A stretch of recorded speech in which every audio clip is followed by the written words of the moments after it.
গুপ্ত সাধনতন্ত্র আমরা নবভারত পাবলিশার্স কর্তৃক প্রকাশিত 65 পৃষ্ঠা এবং অল্প কয়েক এমবি হবে এটা।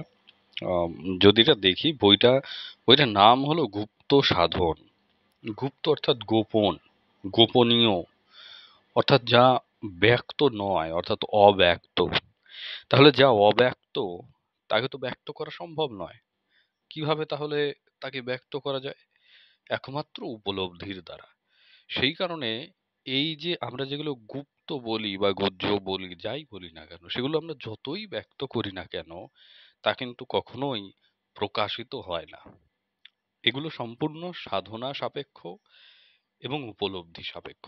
যিনি সাধনা করেছেন তিনিই একমাত্র এর অমৃত আস্বাদন করতে পেরেছেন।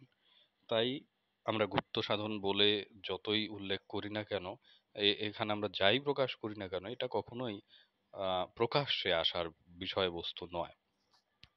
কি আছে গুপ্ত সাধন তন্ত্রে? আমরা যদি দেখি, এর টোটাল 12টা পটল রয়েছে, এবং 12টা পটলের মধ্যে বিভিন্ন প্রকার গুপ্ত সাধন রয়েছে। এই কারণে কিন্তু এর নাম রয়েছে গুপ্ত সাধন তন্ত্র। তো কি গুপ্ত সাধন রয়েছে যেগুলো আমরা যদি দেখি, এর মধ্যে আমাদের সবথেকে বেশি যে জিনিসটা রয়েছে তা হলো লতা সাধন, বা আমরা যে শক্তি সাধন বলি বা নায়িকা সাধন বলি, সেই জিনিসটা, এবং পঞ্চমকারের উল্লেখও কিন্তু আমরা এর মধ্যে পাই। বই সুন্দর মতো পড়তে পারা যাবে, এর সূচিপত্র নেই, এটাই হচ্ছে এর দুঃখের বিষয়। আহ, তৃতীয় পটল, দ্বিতীয় পটল, এগুলো হলো গুরু মাহাত্ম্য এবং এর নানা ধরনের গুরু কবচ, স্তোত্র, এই ধরনের জিনিসপত্র এখানে উল্লেখ রয়েছে। চতুর্থ পটলে যদি আসি, আমরা এখানে নায়িকা সাধনের বা লতা সাধনের কিছু বিষয় পাবো। পঞ্চম পটলে যদি যাই, তাহলে এখানে নানা ধরনের বিষয়, অর্থাৎ পুরুষচরণ, জপ, এরপর তন্ত্রে যে শ্রীকৃষ্ণ আছেন এটারও উল্লেখ এখানে পাই, এবং নানা ধরনের বর্ণনা এখানে, যেমন পশ্চাচারীর আহ, এই শক্তি সাধনা বা লতা সাধনার অনুপযোগী বা উপযোগী নয়, কৌলাচারীর শক্তি পূজা করতেই হবে, ইত্যাদি নানা ধরনের তথ্য আমরা এই পঞ্চম পটল থেকে পাই। অর্থাৎ একটা বিধি বাক্য টাইপের বিষয় আমরা পঞ্চম পটল থেকে পাচ্ছি। এগুলো কিন্তু তন্ত্রের জন্য প্রচন্ড গুরুত্বপূর্ণ। এরপর আমরা ষষ্ঠ পটল যদি যাই, ষষ্ঠ পটল পুরোটাই আমাদের নির্মিত হয়েছে কালী পূজা নিয়ে বা দক্ষিণা কালিকা পূজা নিয়ে। এই দক্ষিণাকালিকা পূজা বিধি নিয়ে টোটাল এই ষষ্ঠ পটলটা গঠিত, অর্থাৎ কখন করবে পূজা, কি মাহাত্ম্য এর, এর পূর্বদিন কি কর্তব্য, কারা এর পুজো করতে পারে, এবং এর ভূত শুদ্ধি থেকে শুরু করে অন্যান্য যা যা বিষয় আসে তা কিন্তু এখানে আমরা পাই।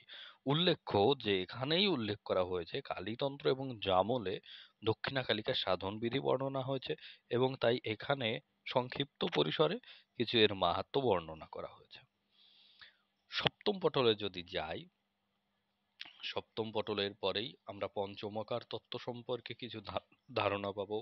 সপ্তম পটলে যেটা অনেকটাই গুহ্য এবং সবার কাছেই একটা আলোচনার বিষয়বস্তু।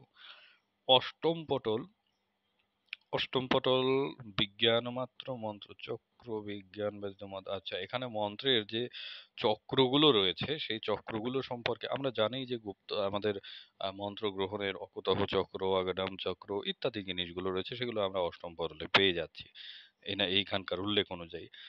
আচ্ছা, মন্ত্র পূজা আদি বলিতেছি, এই এই নবম পটলে আমরা ধনদা মন্ত্র, অর্থাৎ ধনদা মন্ত্রের মধ্যে যেগুলো পড়ছে কুবের মন্ত্র, লক্ষ্মী মন্ত্র ইত্যাদি নানা মন্ত্র এবং এদের সাধন বিধি, জপ, জপ সমাপন প্রভৃতি সকল কিছুই আমরা এখান থেকে পেয়ে যাই। এই রূপ করতে করতে নবম পটল শেষ।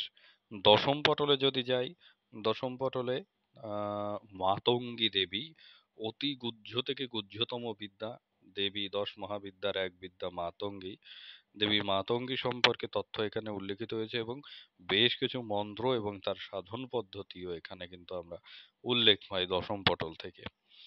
একাদশ পটলে কি বলা হয়েছে? আহ শক্তি দেবতার সূর্য মন্ত্র জপ, যে মালা, আচ্ছা, এখানে মালার তথ্য উল্লেখ করা হয়েছে। মালা বলতে এখানে মেইনলি বোঝানো হয়েছে মহাশঙ্খ মালা মহাশঙ্খমালা সংস্কার পদ্ধতি ইত্যাদি ইত্যাদি। এই নিয়ে একাদশ পটল শেষ এবং দ্বাদশ পটলে বেদমাতা গায়ত্রী মন্ত্র এর উল্লেখ আমরা পাচ্ছি এবং এর জপ আমরা পাচ্ছি।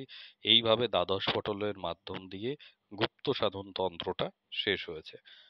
অত্যন্ত ব্যস্ততার মধ্য দিয়েও আমরা গুপ্ত সাধন তন্ত্রের প্রকাশ করলাম। গুপ্ত সাধন তন্ত্র পিডিএফ এটা পেতে হলে আমাদের ডিসক্রিপশন বক্সে হোয়াটসঅ্যাপ নম্বর দেওয়া থাকবে, সেখান থেকে যোগাযোগ করে নিতে পারেন। আহ, আর আপনারা কি ভিডিও চান এবং কি ধরনের ভিডিও আপলোড আমরা দিতে চাই সেই ধরনের তথ্যাবলী আমাদেরকে কমেন্ট বক্সে কমেন্ট করে জানিয়ে দিন। আজকের ভিডিওটা কেমন লাগলো, ভালো লাগলে অবশ্যই লাইক শেয়ার করে দেবেন। তো সবাই সুস্থ থাকবেন, ভালো থাকবেন, ধন্যবাদ।